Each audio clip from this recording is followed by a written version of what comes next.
How about Captain Crunch's Crunch Berries with breakfast? Whoa, Dad, we're on Crunch Island. He's Jean-Luc Foot. And he stole our crunch. Quick, the zip line. He's getting away. Throw our last Crunch Berry. No! No one steals my Crunch Berries. I think you mean my crunch berries. Choose your own crunch venture with Cap'n Crunch. Now, y'all know I love McDonald's for a quick meal, especially if I'm out and about with the boys and need something to eat. I like food, and y'all know I like saving money too. Did you know that you can save money with deals in the McDonald's app every single day? Yeah, you heard that right. There's a deal every day in the app. So if you are an avid McDonald's goer like me, you'll find the best value for your buck by using the app. One of my favorite things about the app is the ability to order ahead. So let's say I'm on the road, just picked up Axel from school, and know I promised him some McDonald's fries on a Sunday, but don't want to have to wait in that long line. I open up the app and just place my order there. Then I can walk in and pick up my order when it's ready, no wait needed, especially if I time it right. And I love that you can also get a bunch of deals in the app as well. I just logged in and can get a free Big Mac with a minimum purchase of $1. But check it every day because the deals are always changing. Plus, make sure to share your birthday so McDonald's can celebrate with you with something special. Dream drivers save money with the McDonald's app. Nope, you must opt into rewards. Welcome to Education in Focus. I'm your host, Eliana Kernodle. The California State Legislature last week passed Assembly Bill 1955 that would ban parental notification policies and expand resources for LGBTQ plus students and families. Joining me to discuss this is Chalkboard News editor Brendan Clary. Brendan, the debate over parental notification policies has played out across the country, and California in particular has seen a lot of back and forth on the subject. Start us off with the background. What led up to this? Yeah, Eliana, it's, California has been one of those battleground states with parental notifications because you do have some of these very liberal, a lot of the states very, very liberal and have some of these very LGBTQ plus focused advocacy organizations and different kinds of, and the legislature, a lot of these statewide policies that are reflective of we need to protect transgender students, we need to protect LGBTQ plus students, with all of these different kinds of provisions and statutes. But on the other side, you have some of these conservative districts, in some different parts of California who've said no, we don't want that. We want to have some, content moderation questions. We want to look at the curriculum a little bit closer.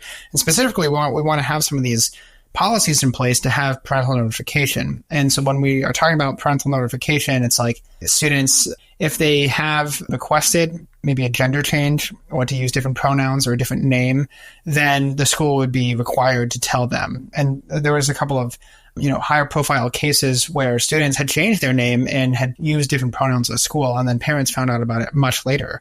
And it was sort of, taken aback. Certain administrators knew, different teachers knew, or counselors, and they didn't say anything. And so there's maybe that question of, is there a betrayal of trust? You knew that my child was going through something and nobody told me.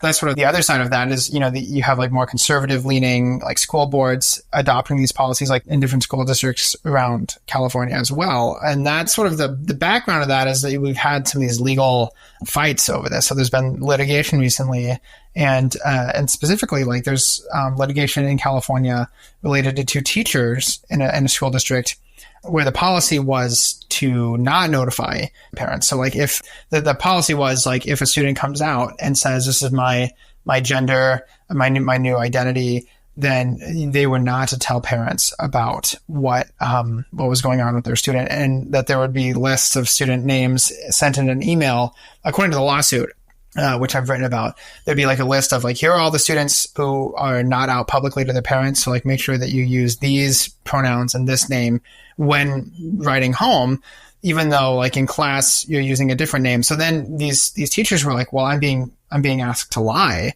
about certain things, or I'm being told hey, I can't use, a student's name with their parents that they want me to use in class. And so it feels like compelled speech. And so they filed a lawsuit and said, this violates my First Amendment rights. I shouldn't have to be forced to tell parents something that, is not true. Or if a parent asks even okay, what if a parent asks point blank, does my student go by a different name at school? Could you tell them the answer? And that's sort of where this kind of gets into, there's some tension potentially of like, what is the right of a teacher versus the right of a parent versus the right of a student? And so this new law, or this potential law, AB 1955, this would definitively say like, we're prioritizing the rights of students to define when they want to come out to their parents and when they want to have, these kinds of conversations with their parents, and that schools will keep any change in their identity a secret from parents. So that, and among other things, like other resources for families, as we mentioned, but that's sort of the background there.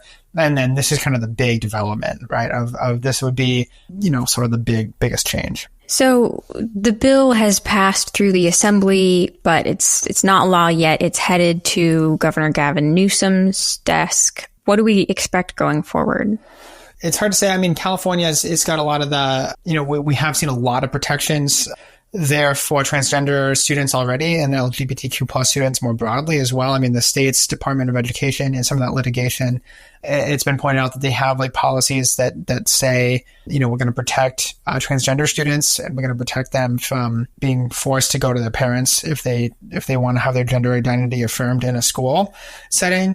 So like that's sort of been kind of not really the law of the land, but almost, it's been like kind of a de facto, like this is something that like is out there, and most school districts are aware that it's out there. So they've sort of acted accordingly, but then it also doesn't have like the full force of law. So that's something that, lawyers on behalf of the teachers in that one case have talked about, is that the state can't really defend those as law. So this would really codify that. So I think that's something that is very much a sort of progressive or liberal position, but it's sort of also like, most voters, and I've written about this at Chalkboard News as well, based on the voter voice poll from the Center Square and Noble Predictive Insights earlier this year.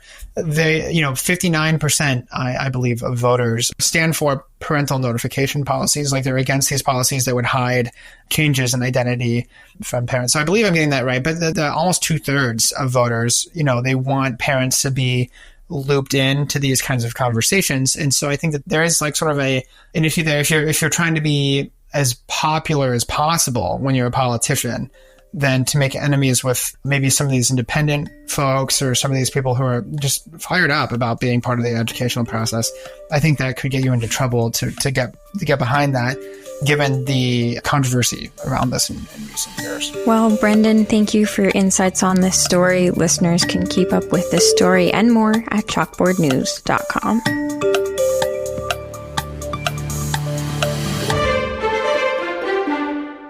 How about Captain Crunch's Crunch Berries with breakfast?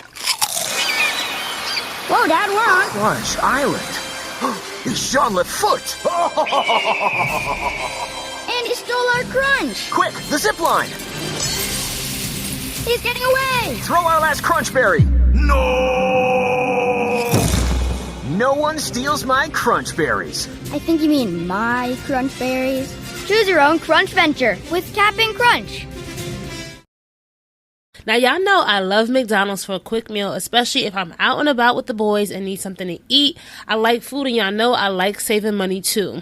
Did you know that you can save money with deals in the McDonald's app every single day? Yeah, you heard that right. There's a deal every day in the app. So if you are an avid McDonald's goer like me, you'll find the best value for your buck by using the app. One of my favorite things about the app is the ability to order ahead. So let's say I'm on the road, just picked up Axel from school, and know I promised him some McDonald's fries on a Sunday, but don't want to have to wait in that long line. I open up the app and just place my order there. Then I can walk in and pick up my order when it's ready, no wait needed, especially if I time it right. And I love that you can also get a bunch of deals in the app as well. I just logged in and can get a free Big Mac with a minimum purchase of $1.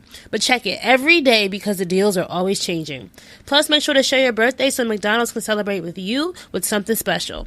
Dream drivers save money with the McDonald's app. Nope, you must opt into rewards. The living room is where you make life's most beautiful memories. But your sofa shouldn't be the one remembering them. The new life-resistant, high-performance furniture collection from Ashley is designed to withstand all the spills, slip-ups, and muddy paws that come with the best parts of life. Ashley high-performance sofas and recliners are soft, on-trend, and easy to clean. Shop the high-performance furniture in-store or online at Ashley.com. Ashley, for the love of home.